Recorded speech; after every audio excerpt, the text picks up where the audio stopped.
कहो मलकिन। अरे आवाज चला घुमा दे।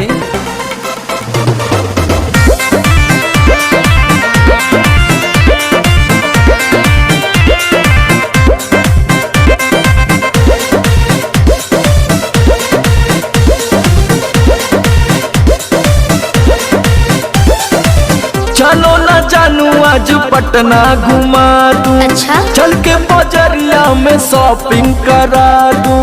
बाबू ना सुनो, क्या बात है? चलो ना जानू आज पटना घुमा दूं। चल के बजरिया में शॉपिंग करा दूं। चढ़ब न फेरू सफरिया पिया, काल्हे से उठे दरदिया पिया। अरे? कमरिया पिया, कमरिया पिया, भइल बालक के ककरिया पिया। अरे दादा। कमरिया पिया, कमरिया पिया, भइल बालक के ककरिया पिया।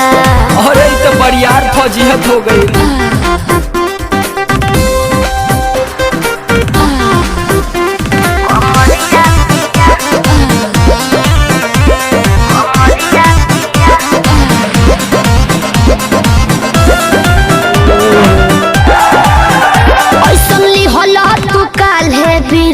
राजा जी लागे भइल बा कमरिया की रेख राजा जी।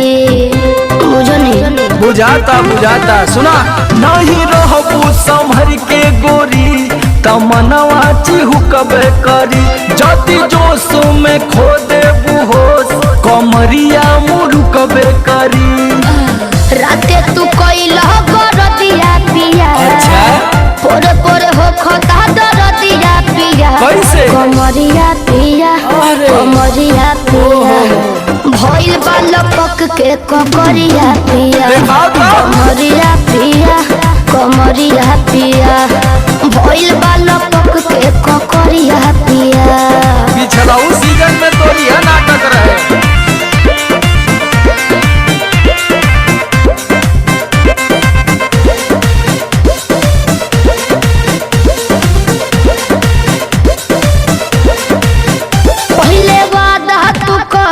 आशीष पिया हो, कौन कर बनाबो साजिश पिया हो।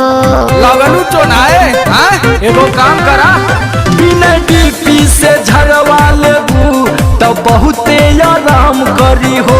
जब दबी है कमर समर दवाई नियन काम करी हो। बुझाइल? ले आबो इमरन हरदिया पिया, आग पगली तबे नु जाई सरदिया पिया।